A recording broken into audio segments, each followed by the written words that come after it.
आइए प्यारे बच्चों, आज हम इस वीडियो में कवर करेंगे बहुत ही खास क्वेश्चन है 10th क्लास का सोशल साइंस का सब्जेक्टिव 5 नंबर वाले, जिसमें क्वेश्चन हमारे पास कि इटली के एकीकरण में मेजनी हो, काबुल हो और गैरिबाल्डी के योगदानों की चर्चा करें। तो चलिए, आज बहुत ही खास क्वेश्चन है क्योंकि ये क्वेश्चन आपको देखने को मिल सकता है। तो इटली के एकीकरण में आपको 3 का योगदान बताना है। चलिए, पहले भी हम बता चुके हैं और इस सवाल को देखने के बाद आपको पूरी तरीके से डाउट खत्म हो जाएगा। देखिए, यहाँ पे लिखा हुआ हम पढ़ दे रहे हैं, आप लोगों को शायद नजर नहीं आया। इटली के, ठीक है, एकीकरण में किसका है? मेजनी का योगदान।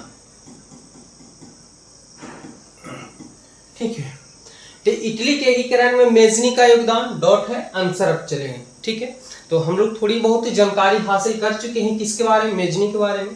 तो देखिए, मेजनी एक साहित्यकार भी था, गणतांत्रिक विचारों का समर्थक था। याद करते चलेंगे मेरे साथ, वीडियो में बने रहिएगा, आपको बहुत ही आसानी से याद होने वाले हैं। तो मेजनी साहित्यकार तथा गणतांत्रिक विचारों का समर्थक था और योग सेनापति था। ठीक है, योग क्या था? सेनापति था।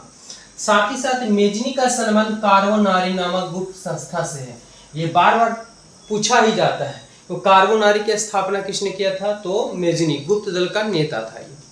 आइए, 1800 दूसरा पॉइंट है। 1830 ईस्वी में मेजनी उत्तरी और मध्य इटली का एकीकरण करना चाहा।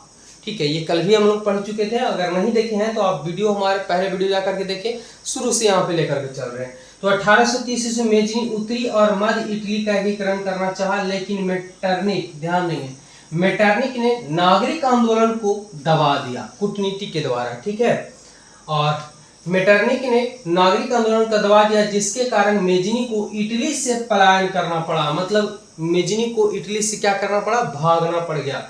और फिर से मेजनी ने 1831 ईस्वी में यंग इटली और 1834 ईस्वी में यंग यूरोप नामक संस्था का स्थापना किया। तो यहाँ तक कि हम पूरा क्लियर हो गया मेजनी के बारे में कि मेजनी एक साहित्यकार भी था, गणतांत्रिक का समर्थक भी था और साथ ही साथ कार्बोनारी का गुप्त दल का सदस्य था, यानी दल था। अच्छा, 1830 ईस्वी में मेजनी जो है कहाँ तो उत्तरी और मध्य इटली का एकीकरण करना चाहता था, लेकिन मेटरनिक ने नागरिक आंदोलन को क्या कर देता है? दबा देता है, जिसके कारण मेजनी को इटली से भाग जाना पड़ जाता है। ठीक है, और फिर मेजनी जो है 1831 ईस्वी में यंग इटली और 1834 में यंग यूरोप नामक संस्था का स्थापना किया। क्लियर है? यहाँ तक कोई दिक्कत नहीं है, आप लोग स्क्रीनशॉट ले लीजिएगा, लेकिन पहले पूरा क्लियर कर लेते हैं। ठीक है, अब अगला चलते हैं 1848 ईस्वी में। देखेंगे तो 1848 में मेजनी पुनः इटली वापस आया, क्योंकि यहाँ पे जब मेटरनिक के साथ प्रतिक्रिया हुई तो ये भागना पड़ा, क्योंकि आंदोलन काफी मात्रा में उग्र हो गया था। अब 1848 में मेजनी पुनः इटली आया और मेजनी जो है इटली का एकीकरण कर गणराज्य बनाना चाहता था। मतलब इसके अंदर फिर से जुनून आ गया कि इटली को एक बना दिया जाए, एकीकरण कर दिया जाए, क्योंकि बहुत सारे छोटे बड़े राज्यों में बट गया था। लेकिन ध्यान देंगे कौन कौन है? तो सर्डिया और पिडमांड का शासक चार्ल्स, वहां का शासक कौन था? तो चार्ल्स एबर्टन अपने नेतृत्व में क्या? अपने नेतृत्व में सभी प्रांतों का विलय करना चाहता था। कौन? ध्यान समझेंगे, मेजनी जो है 1848 ईस्वी में वापस इटली आता है और फिर से इटली का एकीकरण करना चाहता है, लेकिन कौन है? तो सर्डिया पिडमांड का शासक चार्ल्स एल्बर्ट अपने नेतृत्व में सभी प्रांतों का विलय करना चाहता था और पोप और इटली को धर्मराज बनाना चाहता था। किसको? तो पोप को और इटली को धर्मराज बनाना चाहता था। इस तरह विचारों के टकराव के कारण, क्योंकि मेजनी कुछ और कहता था और वहां का जो यहाँ का सर्डिया और पिडमांड का जो शासक था वो कुछ और चाहता था, धर्मराज बनाना चाहता था, जिससे दोनों का टकराव अलग हो जाते हैं और जिसके वजह से इटली का एकीकरण का मार्ग अवरुद्ध हो जाता है और पुनः मेजनी को जो है इटली से भागना पड़ जाता है। तो ये सिर्फ और सिर्फ पॉइंट हम लोग पढ़ लिए मेजनी के बारे में। तो मेजनी के बारे में ये तो आपको याद होना चाहिए कि मेजनी एक साहित्यकार था, गणतांत्रिक विचारों का समर्थक था और मेजनी कार्बोनारी दल का सदस्य था।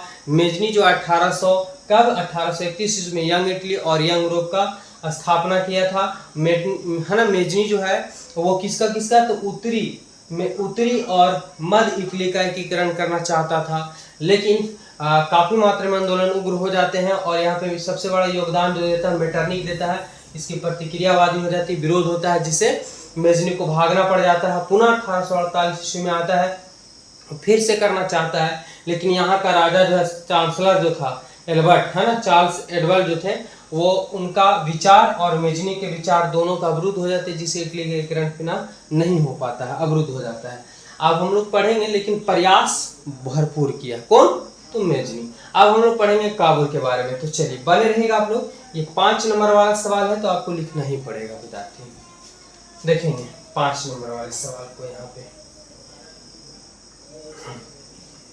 क्या है कि इटली के एकीकरण में काउंट काबुल, काबुल का पूरा नाम याद रखेंगे, काउंट काबुल का योगदान। तो सबसे पहले तो ये पता होगा कि सोर्डिया और पिडमॉन्ट के शासक विक्टर इमैनुअल काउंट काबुल को प्रधानमंत्री नियुक्त किया।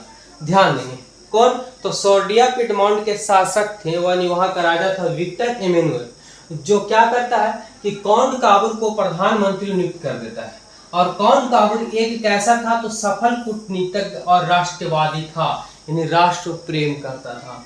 काउंट काबुल इटली के एकीकरण में सबसे बड़ी बाधा ऑस्ट्रिया को मानता था, इसलिए युद्ध भी किया था, याद रखेंगे। तो काउंट काबुल इटली के एकीकरण में सबसे बड़ी बाधा मानता था। ऑब्जेक्टिव में दिया जाता है कि इटली एकीकरण में सबसे बड़ी बाधा कौन मानता था? काउंट काबुल किसको? तो ऑस्ट्रिया को मानता था। यहाँ तक क्लियर है कि सोर्डिया पिडमॉन्ट के शासक विक्टर इमैनुअल ने काउंट काबुल को अपना प्रधानमंत्री नियुक्त कर देता है। और काउंट काबुल एक प्रकार कैसा है? तो कूटनीतिज्ञ है और राष्ट्रवादी है। काउंट काबुल इटली के एकीकरण में सबसे बड़ी बाधा जो है ऑस्ट्रिया को मानता है। चलिए आगे युद्ध भी करेगा, देखिएगा।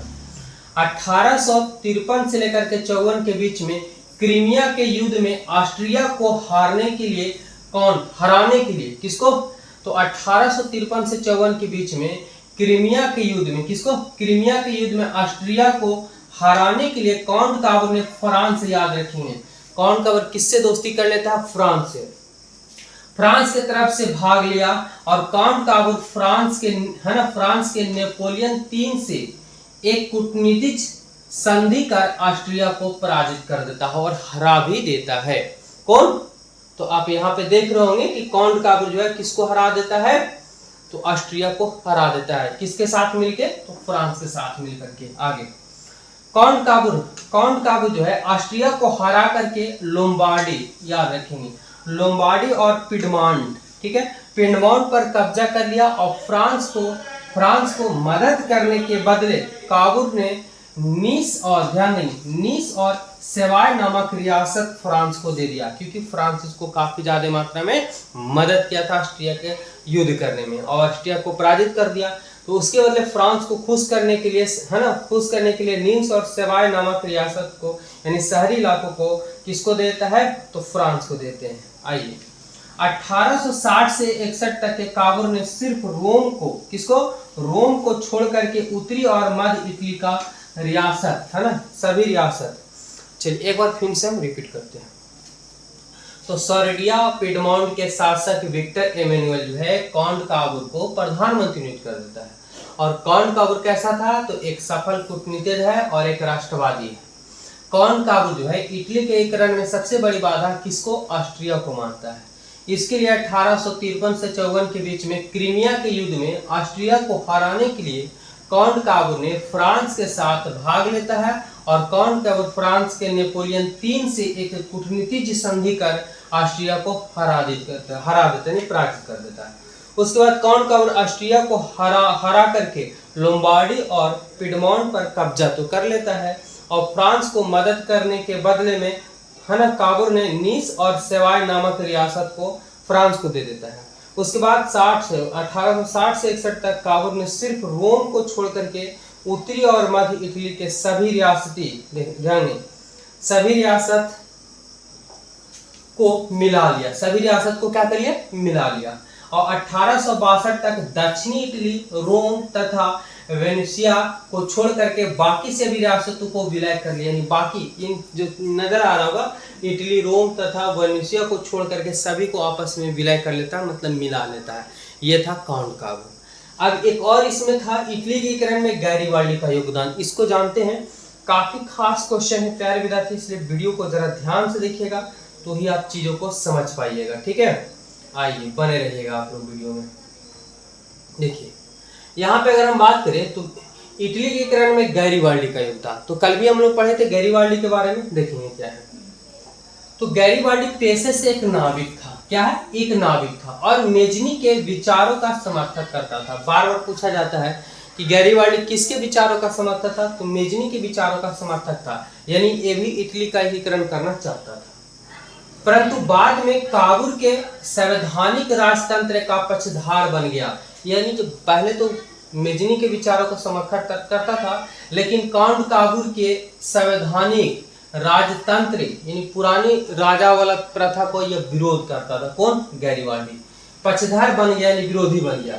गैरीबाल्डी सिसिली, ध्यान देंगे कल भी आया था वर्ड, सिसिली और नेपल्स पर आक्रमण कर वहां गणतंत्र स्थापित कर दिया, गणतंत्र स्थापित कर दिया, यानी लोगों का शासन। ठीक है, नियम कानून से जो चलते हैं देश, गणतांत्रिक हो गए। आइए तो यहाँ क्लियर हो गया कि गैरीबाल्डी पेशे से एक नाविक था, लेकिन वह मेजनी के विचारों का समर्थन करता था।